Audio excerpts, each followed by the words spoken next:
हम लेडीज़ लोगों को किचन के अलावा बहुत से ऐसे काम होते हैं जो सही समय पर निपटाने होते हैं। साथ ही साथ हमें अपने बच्चों को भी देखना होता है। तो ऐसे में अगर हम छोटी-छोटी टिप्स एंड ट्रिक्स को फ़ॉलो करेंगे तो हमारा जो काम है वो बहुत ही आसान हो जाता है और सही समय पर हो जाता है। तो ऐसे ही न्यू टिप्स एंड ट्रिक के साथ मैं शिल्पी स्वागत करती हूँ आपका अपने यूट्यूब चैनल छोटी बहू डेली ब्लॉग में। तो आज की मेरी जो सबसे पहली टिप है वो है कपड़ों को लेकर। तो आपने देखा होगा फ्रेंड्स, जब भी हम अपने बच्चों के या बड़ों के कपड़े रखते हैं तो मैं स्पेशली इधर टी शर्ट की बात कर रही हूँ। तो जब हम बच्चों के कपड़े हैं ऐसे ही अलमीरा में फ़ोल्ड करके रख देते हैं तो जब हमें ज़रूरत पड़ती है तो हमें ना ठीक टाइम पर मिलते ही नहीं हैं, क्योंकि ये छोटे छोटे कपड़े होते हैं और इधर उधर घुस जाते हैं जिससे कि हमें सही टाइम पर नहीं मिलती हैं। या फिर हमें सफ़र में जाना होता है तो अगर हम इस तरीके से फ़ोल्ड कर कर रखते हैं तो ये बहुत ज़्यादा स्पेस घेरते हैं। तो आज मैं आपको एक बहुत ही अच्छा सा ट्रिक बताने वाली हूँ कि आप किस तरीके से अपने बच्चों की टी शर्ट्स जो होती हैं, छोटे छोटे टॉप होती हैं, उनको आप फ़ोल्ड करके रखिए जिससे कि आपका बैग में बहुत कम स्पेस गिरेगा। साथ ही साथ अगर आप अपनी अलमारी में भी इसको रखते हैं ना तो देखने में भी बहुत अच्छा लुक लगेगा। उसके लिए हमें करना क्या है, जितनी भी टी शर्ट हम फ़ोल्ड करना चाहते हैं, जैसे कि मैंने अभी एक पिंक वाली जो आप देख रहे हैं वो रख दी है, उसके ऊपर आप क्या कीजिए, दूसरी वाली टी शर्ट को भी ऐसे ही रख दीजिए। फिर मैं इधर तीसरा वाला टॉप रख देती हूँ। तो ऐसे जैसे मैं आप बच्चों का करके दिखा रही हूँ तो आप उसी तरीके से जो बड़े लोगों की टी शर्ट्स होती है, हमारी जो सलवार कमीज़ होती है, उसको भी हम इसी तरीके से फ़ोल्ड करके रख सकते हैं। तो मैंने इधर चौथी टी शर्ट भी रख दी है। इसी तरीके से मैं 5 भी रख दूँगी। तो मैं इधर आपको 5 टी शर्ट को अच्छे तरीके से फ़ोल्ड करके दिखाऊंगी जिससे कि आपका ना बहुत ही कम स्पेस लगेगा और साथ ही साथ जब हमें ज़रूरत पड़ेगी तो हमारी जो टी शर्ट है वो हमें फटाफट से मिल जाएगी। तो इस तरीके से एक के ऊपर एक हमें रख लेना है। उसके बाद आपको करना क्या है, इसको आगे से खींचिए और जो सबसे पहली टी शर्ट थी उसको ऊपर के साइड से आप इस तरीके से फ़ोल्ड करते हुए नीचे की तरफ लेकर आइए। इससे क्या होगा, एक तो हमारी जो टी शर्ट होती हैं उनकी तह बिल्कुल भी ख़राब नहीं होती है। आप जिस तरीके से उसको रखेंगे वो बहुत अच्छे तरीके से कवरिंग के साथ रखी रहती हैं। तो इस तरीके से हमें ऊपर से नीचे की तरफ फ़ोल्ड करके लाना है और सबसे जो नीचे वाली टी शर्ट होती है उसको हम इस तरीके से सारी टी शर्ट के ऊपर कवर लगा देंगे। इससे क्या होगा, जितनी भी हमारे बच्चों के जो टॉप होते हैं, जैसे मैंने इधर केवल 5 ही सेट लिया है, आप इस तरीके से 10-15 बहुत अच्छे से सेट लगा के रख सकते हैं। और जो नीचे वाली टी शर्ट है ना उसको आप इस तरीके से फोल्ड लगा लीजिए और आप वीडियो में देख सकते हैं कि कितना अच्छे से हमारा जो है टी शर्ट तय लग गई है। और इसको आप अलमारी में रख सकते हैं या फिर आप ट्रैवलिंग पे जा रहे हैं तो आप इसको बैग में भी लेकर जाइए। आपको जब भी ज़रूरत पड़ेगी तो हमें सारे कपड़ों को निकालना नहीं पड़ेगा। जैसे हमें बच्चों की टी शर्ट चाहिए तो आप तुरंत इसको ही निकाल लीजिए और आपकी बच्चों की जो सारी टी शर्ट है वो एक बार में ही आपको मिल जाएगी। और जब भी हमें बैग में से टी शर्ट को निकालना है तो आपको पूरा बैग भी खोलने की ज़रूरत नहीं है। आप फटाफट से इस तरीके से ना टी शर्ट निकाल सकते हैं। आप एक निकालेंगे तो आपकी सारी टी शर्ट जो है बिथलेगी नहीं, एक एक करके सारी टी शर्ट निकल आएगी और जो बची हुई हैं वो एज अ सेट रहेगी। बहुत अच्छी टिप है, आई होप आपको पसंद आई हो। और मेरी जो नेक्स्ट टिप है वो है साबुन के रैपर को लेकर। अक्सर हमारे घर में जब भी नया साबुन आता है तो हम क्या करते हैं, साबुन का तो यूज़ करते हैं लेकिन इसका जो रैपर होता है इसको हम फेंक देते हैं। इसको फेंके नहीं, इसका हम बहुत से काम में यूज़ कर सकते हैं। तो हमें करना क्या है, आप इसके अंदर वाला जो पोर्शन देख रहे हैं ना, ये जो वाइट कलर का एक पेपर होता है, इसमें ना बहुत अच्छी सी स्मेल आती है, बहुत अच्छी इसमें खुशबू आती है। तो हम क्या कर सकते हैं, इसको अच्छे से फ़ोल्ड कर लीजिए और आप छोटे छोटे से इसके पीसेस कर लीजिए और इसको हम बहुत अच्छे काम में यूज़ करेंगे। और एक वीडियो मैंने इससे रिलेटेड ऑलरेडी अपने वीडियो में अपलोड कर रखा है। तो अभी मैं आपको इसका एक दूसरा तरीका बताऊंगी कि किस तरीके से हम इसको यूज़ करेंगे। तो आपके पास कोई भी साबुन हो जो भी आप यूज़ करते हैं उसको आपको इसी तरीके से छोटे छोटे टुकड़े ले लेना है। और आपने फ्रेंड्स देखा होगा, बहुत से हमारे घर में ऐसे मेंबर होते हैं जिनके जो सॉक्स होते हैं ना उनमें बहुत स्मेल आती है। चाहे हम उनको कितनी बार धो लें उसके बाद भी अगर वो एक ही बार पहनते हैं, जब दोबारा उतारते हैं तो ना एक बहुत ही बैड स्मेल आने लगती है जो कि बहुत गंदी लगती है। और अगर हम मोजे को बार बार धोते हैं तो उनकी जो गर्माहट होती है वो ख़त्म हो जाती है। तो आपको करना क्या है, जब भी आप के जो मोजे पहने और उसको जब भी वो उतारें तो आपको ना किस तरीके से उसको रखना है। तो आपको जो भी हमने साबुन के छोटे छोटे टुकड़े किए हैं ना उसके रैपर के, तो आपको इस तरीके से मोजे के अंदर भर देना है। दोनों मोजे में आप थोड़ा थोड़ा करके भर दीजिए। तो मैं इधर केवल एक ही जोड़ी मोजे लिए हूँ, और अगर आपको 3-4 जोड़ी मोजे में भी रखना है तो आप इस तरीके से ही फुल रख दीजिए। आप इनके अंदर अच्छे से डाल दीजिए। इससे क्या होगा, जो भी इसमें स्मेल आएगी ना, तो जब हम इस तरीके से अगर रखेंगे तो इनकी जो स्मेल होती है वो गायब हो जाती है, और बहुत ही अच्छा तरीका होता है। आपकी जो सॉक्स रहेंगे उसमें से कभी भी स्मेल नहीं आएगी, और एक अच्छी अच्छी सी फ्रेगरेंट आएगी, जो कि ना बहुत ही अच्छी लगती है। तो दोनों को रखने के बाद आप इस तरीके से फ़ोल्ड कर दीजिए। आप पहले एक रखिए, उसके ऊपर आप दूसरा रख दीजिए, और आप इस तरीके से फ़ोल्ड करते हुए लाइए। उसके बाद में आप जो पहले वाला सॉक्स है उसका जो ओपन पार्ट है उसको आप इस तरीके से उसके ऊपर चढ़ा लीजिए। तो बस इस तरीके से हमें सॉक्स को की तह लगा के अच्छे से रख देना है।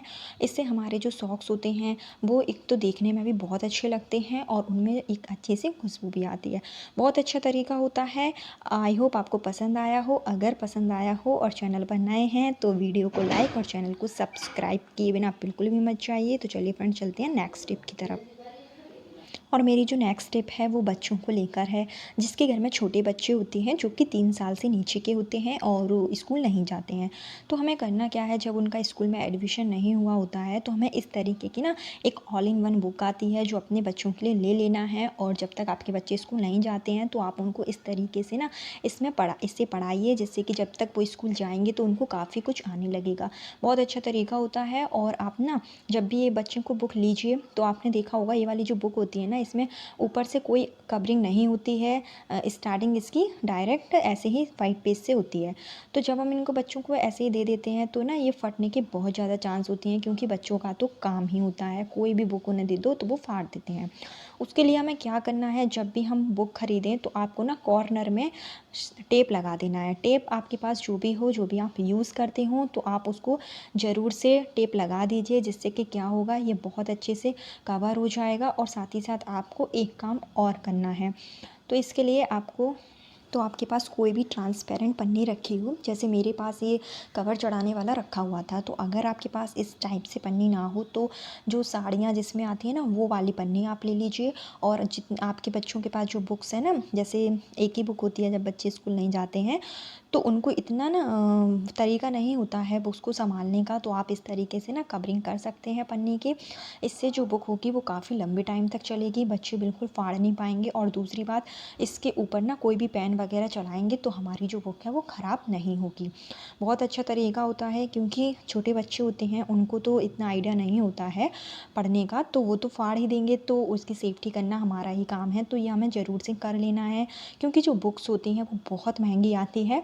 तो इस तरीके से ना ये जो ऑल इन वन बुक है आप ले लीजिए, और उसको ना कवर चढ़ा के अच्छे से अपने बच्चों को दीजिए, जिससे कि वो पढ़ पाएँ, और जब तक स्कूल जाएँ तो बहुत अच्छे से तैयार हो जाएँ, ताकि उनको ऑलरेडी सब कुछ आए। बहुत अच्छा तरीका होता है। तो अगर आपके यहाँ भी 3 साल से छोटे के बच्चे हैं जो स्कूल नहीं जाते हैं तो आप इस तरीके से ले लीजिए।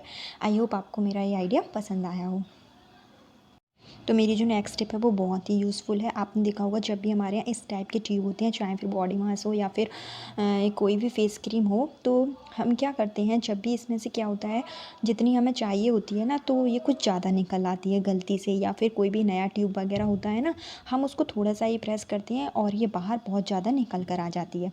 तो इतना का तो हमें यूज़ नहीं होता है, तो हमारी जो क्रीम है वो वेस्ट ही जाएगी। तो हम किस तरीके से इसके अंदर डालें, उसके लिए बहुत अच्छा तरीका है। आप क्या कीजिए, जितनी भी क्रीम आपको अंदर डालनी है, इस तरीके से आप फिंगर में रखिए, और ना ये जो ट्यूब है उसको आप नीचे के साइड इस तरीके से दबाते जाइए। इससे जितनी भी आपकी एक्स्ट्रा क्रीम होगी जो बाहर निकल आई होगी, वो बहुत अच्छे से अंदर चली जाती है। बस इस तरीके से आप दबाते जाइए, आपकी बिल्कुल भी क्रीम जो है वो वेस्ट नहीं होगी। और मेरी जो नेक्स्ट स्टेप है वो डेली लाइफ में बहुत काम में आने वाली है, जिससे हम सभी लोग परेशान होते हैं। तो आपने देखा होगा, जब भी हमारे यहाँ कुकर होता है, हम क्या करते हैं, इसको गैस पर तेज़ आंच पर चढ़ा देते हैं, जिससे कि क्या होता है, इसकी जो नीचे की परत होती है ना, वो बहुत जल्दी काली पड़ जाती है।